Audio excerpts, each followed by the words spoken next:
A few years ago, I was home alone while my parents went on vacation to a casino/resort. It was nighttime, around 1 a.m., and I was watching TV on my couch. After about 30 minutes, I heard a knock at my door, so I opened it, but no one was there. A few minutes later, there was more knocking, but now it was coming from my window. But again, no one was there. I didn't know what it was, but I would have never expected what happened. I went to watch TV again, and there was a loud bang from the second floor of my house. There were a few more bangs in rapid succession, and it sounded like it was coming from my attic. I had two possible theories for what it was, either an animal or a person. Fearing it was someone breaking in, I called my mom, who said to call the neighbor and ask him to investigate. I got off the phone, and then heard footsteps coming down the stairs. My heart dropped as I saw a tall and dark silhouette coming towards me. I flung open the door and ran across the street to my neighbor's house, and he answered. I explained the situation, and he told me to stay in the house with his wife while he went to investigate. He grabbed his baseball bat and went to my house. I watched through the window, and about 10 minutes later, a guy wearing a black hooded sweatshirt, ski mask, and a backpack ran out of my house holding a knife, with my neighbor chasing him. The person ran down the street and hopped a fence, and my neighbor couldn't keep up. He came back to his house and explained that he had caught the person stealing valuables from my house. We called the police, and unfortunately they didn't find him. The person who robbed my house took some of my things, which was also unfortunate. However, the scariest part were all the doors were open, as if he were looking for someone. But he could have also just been looking around our house. I'm very happy to be okay, but I still wonder what would have happened if I wasn't awake. Luckily, that wasn't the case, and I am grateful to be living. I'm also assuming the knocks he had made on the door and window were to lure me over so I would open them. But I guess I will never know.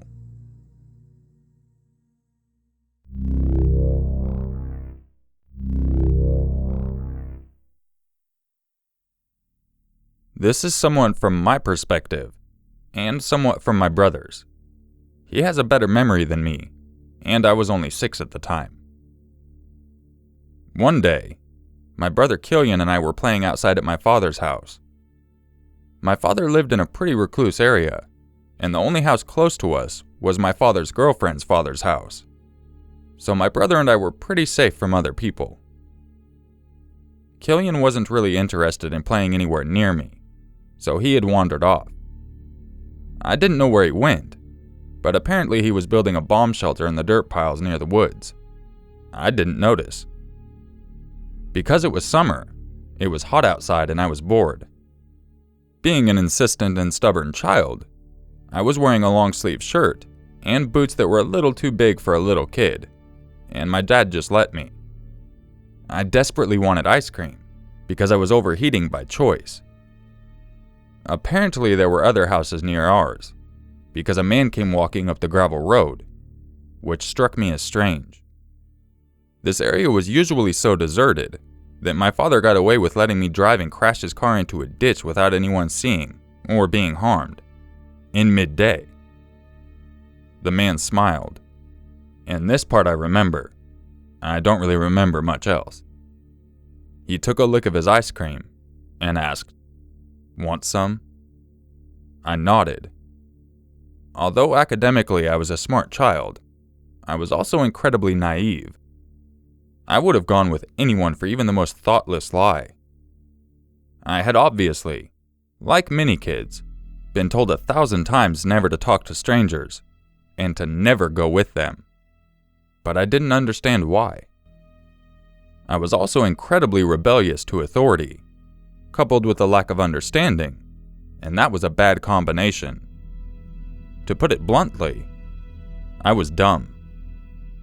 The man, who appeared middle-aged with horn-rimmed glasses, smiled wider and said, "Why don't you come to my house with me and I'll get you some ice cream?" the bells of what my parents had said about strangers were going off. But again, I was 6, and I was dumb. I'll even let you pet my cat. I was sold. I wanted to tell them about my own kitten that I had heard meowing in the dumpster and heroically rescued. Now, from here, I don't remember anything. This is what my brother recalls. Apparently, my brother came to check on me just as the man reached out for my hand and immediately realized something was wrong. Jezebel! He called out my name, and when I stuck out my tongue at him and said something about ice cream, he realized what was happening. My brother is only a year and a half older than me, but he was also more wary of people. He didn't really like people, and as much as he pretended he didn't like me, he liked people less when they interacted suspiciously with me. As a kid, strange people interacting with me was a common occurrence because of my own strange appearance, which plays a small part into what the man apparently said later. I have caramel mocha colored skin, so you can definitely tell I'm mixed with some colored minority. My hair is dark brown, and was long and super curly. But it is my eyes that make my appearance strange. Genetics decided that instead of the dark, nearly black eyes that my mother has, I was to get incredibly light blue-green eyes. My eyes were also extremely wide in proportion to my incredibly small build. Killian glared at the man and told him to leave us alone and that we didn't want any ice cream. I pouted and said that I wanted ice cream, and the man's smile got bigger and creepier, which gave my brother the chills. Sweet ice cream for a pretty girl. Killian was even more unnerved, but I didn't notice anything. My brother again attempted to call me to him, but I responded telling him that I wouldn't go with him. I wanted ice cream. Killian thought about getting my dad, but he didn't want to leave me alone with this guy. That was when the guy decided to pull me along the path with him. I apparently still thought that I was getting ice cream, so I went with him happily. Killian followed, because he didn't think there was any other choice. Eventually, because I was a kid who didn't really like being touched often, I forced the guy to let go of my hand. The man kept glaring at my brother, like he was angry that he was following. My favorite girls look like you. My brother was really freaked out, but he knew he had to go with, because he didn't want to leave me, and I was stubborn. Eventually, when we reached this freezer, there was some kind of shack thing that the freezer plugged into, but that was it. This is my brother's description, so I can't give many details. The man opened the freezer to grab the ice cream, and my brother took that time to grab me, covering my mouth so I wouldn't scream. He pointed to a knife in the weeds that dumbass me didn't notice, and I apparently got the hint really fast that I wasn't safe. Without him needing to prompt me, my brother and I took off like bats out of hell. The man didn't try to pursue, and we never saw him again.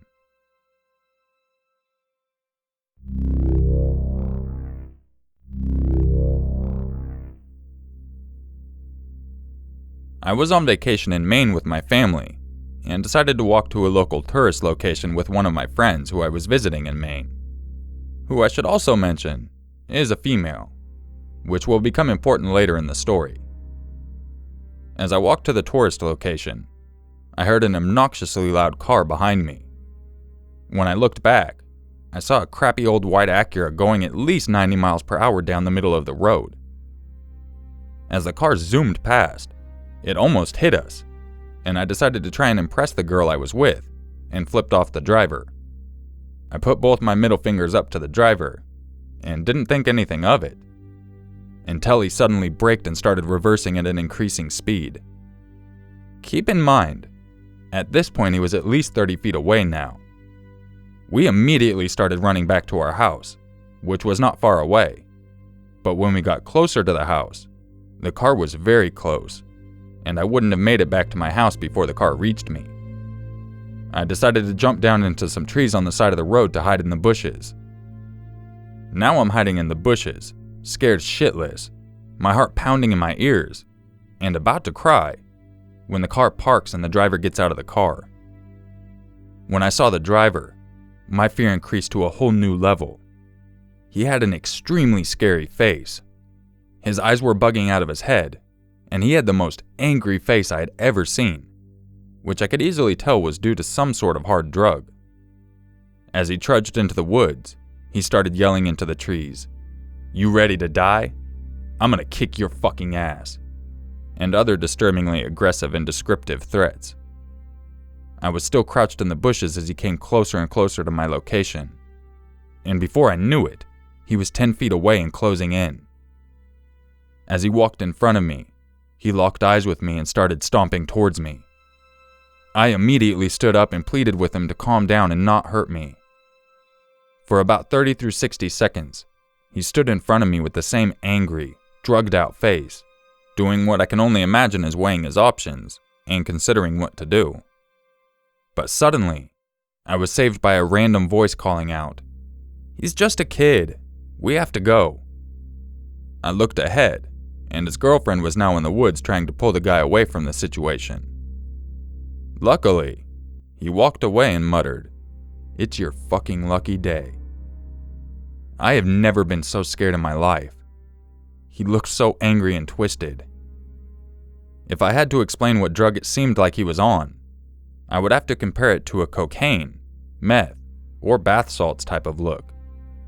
Just completely out of it, and completely full of rage.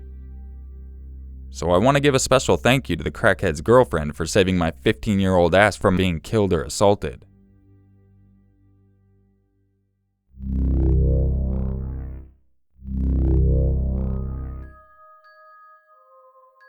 If you enjoyed this video, you know what to do.